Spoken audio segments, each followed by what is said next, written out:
What's up, guys? In this video, I'm going to be going over my super easy, super basic IFVG model. This trade should not be taken on whenever you see the model pop up. This is something you should be taking when you have conviction of where you know price is going. Never, ever, ever, never even take a trade if you don't know where price is going, let alone this model, because this is trend trading. If the trend is not strong and there's no reason for a price to be going in the direction that you're betting it to go in, then it's probably low probability. So, without further ado, let's get into it. So, we have this higher time frame fair value gap right here. Let's just say that we were moving down, and we want to finish our market maker buy model. And envisioning that this is a 1 minute chart and that this is a higher time frame PD array, we want to see a little bit of displacement before we enter into the trade because price could just so easily reverse. So let's just say that this is our market structure shift on a 5 minute or something. So we get this market structure shift. Right here. Price displaces past it, makes another low, but on the way down, we made a bearish fair value gap, but price just completely disrespects it. Ideally, I like to see a bullish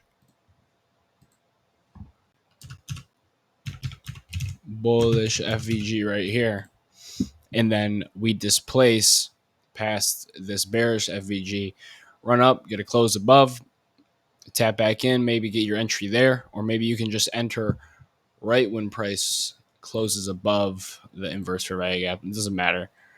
Some people like to wait for the retrace, some people don't. You might miss it if you don't wait for it. But yeah, you get the entry.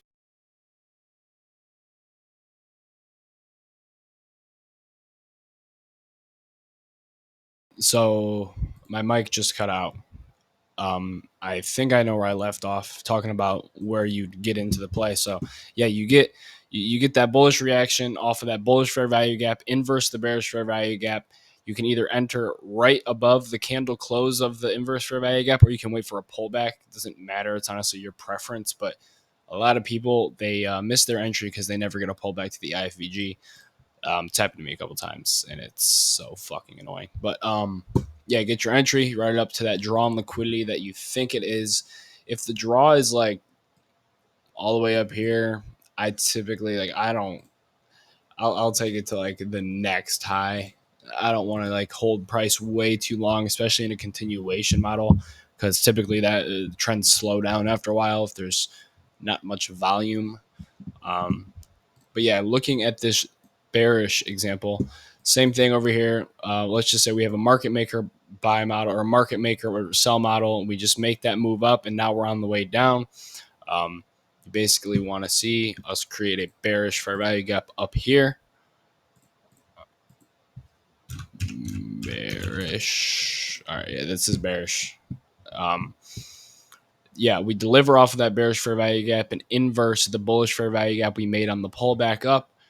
Either enter on the close or on the tap back, write it down to the draw, whatever the hell. And yeah, risk past that fair value gap. Maybe even like if it's doable at this high.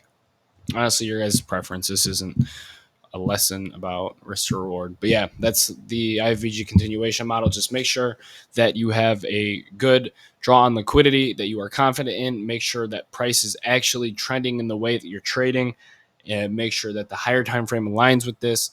And yeah, I'll try and find some examples. All right, so looking at this first bullish example, we can see that we're in an overall uptrend. We get 8:30 news right here. Price creates a large fair value gap in which we come down and respect consequent encroachment of, and then we start a little uptrend. And in that little uptrend, we displace very hard with positive movement, and we create a bullish fair value gap.